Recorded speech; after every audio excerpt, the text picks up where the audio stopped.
রাজনীতিতে কিভাবে উত্থান হলো অনুব্রত মণ্ডলের? কিভাবে পশ্চিমবঙ্গের রাজনীতিতে এক চেনা ও বিতর্কিত মুখ হয়ে উঠলেন কেষ্ট মণ্ডল? ভোটের মাঠে যিনি চপ চিকেন দিয়ে রাজনীতি করতেন সেই অনুব্রত আজ কেন বিতর্কিত নাম? চলুন অনুব্রত মণ্ডলের পেছনের গল্পটা আজ একটু জানি। বীরভূম জেলার এক প্রান্তিক অঞ্চল থেকে রাজনৈতিক জীবনের সূচনা হয় অনুব্রতের। প্রাথমিকভাবে বাম আমলে তার নাম বিশেষভাবে শোনা না গেলেও তৃণমূল কংগ্রেস প্রতিষ্ঠার পর তিনি ধীরে ধীরে নিজের সংগঠনের সঙ্গে মেলাতে শুরু করেন। স্থানীয় স্তরের একজন নিষ্ঠাবান কর্মী হিসেবে তিনি নিজেকে প্রতিষ্ঠিত করেন। তার নিরলস পরিশ্রম, স্থানীয় সমস্যার প্রতি সংবেদনশীলতা এবং কৌশলী ব্যক্তিত্ব তাকে এলাকাবাসীর কাছেও জনপ্রিয় করে তোলে। তার রাজনীতিতে সত্যিকারের উত্থান ঘটে যখন তিনি তৃণমূল কংগ্রেসের সর্বোচ্চ নেতৃত্বের আস্থা অর্জন করতে সক্ষম হন। মমতা বন্দ্যোপাধ্যায়ের রাজনৈতিক বিস্তার এবং বামপন্থীদের বিরুদ্ধে রণনীতি বাস্তবায়নে অনুব্রতের মতো সংগঠকরা হয়ে ওঠেন গুরুত্বপূর্ণ হাতিয়ার। বিশেষ করে বীরভূম জেলার মতো সংবেদনশীল অঞ্চলে সংগঠন মজবুত করতে তার ভূমিকা ছিল উল্লেখযোগ্য। 2013 সালে আনুষ্ঠানিকভাবে তাকে বীরভূম জেলা তৃণমূল সভাপতির দায়িত্ব দেওয়া হয়, যা তার রাজনৈতিক জীবনের এক গুরুত্বপূর্ণ মোড় এনে দেয়। তার নেতৃত্বে বীরভূমের তৃণমূল সংগঠন এমনভাবে মজবুত হয় যে বহুবার বিরোধীরা অভিযোগ করে বসেন এই জেলা কার্যত একনায়ক তত্ত্বের শাসনে চলছে। ভোটের সময় তৃণমূল প্রায় বিনা প্রতিদ্বন্দ্বিতায় জিততে শুরু করে, যার পেছনে অনেকেই অনুব্রতের সাংগঠনিক দক্ষতা এবং প্রশাসনিক প্রভাবকে দায়ী করেন।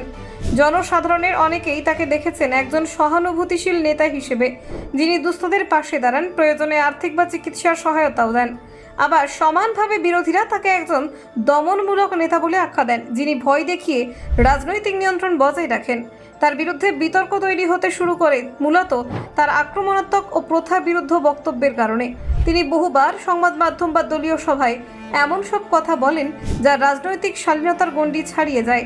তার মুখ থেকে উঠে আসে চোখে চোখ রেখে কথা বলো, চপ চিকেন খাওয়াও বা বুথে বসে থাকো, বিজেপি কর্মীদের গুঁতিয়ে দাও, এমন বক্তব্য যা বিরোধী দলগুলোর মধ্যে প্রবল সমালোচনার জন্ম দেয়।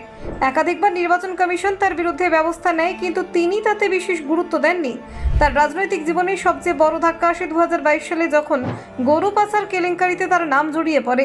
অভিযোগ ওঠে যে সীমান্ত এলাকায় গরু পাচারে তার প্রত্যক্ষ সহযোগিতা রয়েছে এবং এই পাচারের সঙ্গে প্রশাসনের কিছু অংশ যুক্ত ছিল। সিবিআই তদন্তে উঠে আসে তার এবং ঘনিষ্ঠদের নামে বিপুল সম্পত্তি সঞ্চয়ের তথ্য, যা তার রাজনৈতিক পরিচয়ের পাশাপাশি আর্থিক সচ্ছলতাকেও প্রশ্নবিদ্ধ করে তোলে। তদন্তের স্বার্থে তাকে গ্রেফতার করা হয়। তিনি দীর্ঘদিন ধরে জেলবন্দী ছিলেন। তার গ্রেফতারের পর দলের পক্ষ থেকে একটি নিরপেক্ষ দূরত্ব বজায় রাখা হয়, যদিও প্রকাশ্যে তাকে অস্বীকার করা হয়নি। তবে তার আগের মতো দলের মুখপাত্র হিসেবে আর রাখা হয়নি। এই পরিবর্তন পরিষ্কারভাবে ইঙ্গিত দেয় যে অনুব্রতের রাজনৈতিক অবস্থান এখন অনিশ্চিত। তার প্রতি দলের সমর্থন একটা সময় এতটাই গভীর ছিল যে তৃণমূলের অভ্যন্তরে অনেকেই মনে করতেন অনুব্রতের মতো নেতারা না থাকলে জেলা স্তরের দল চলবে না। Bureau report, news prime Times.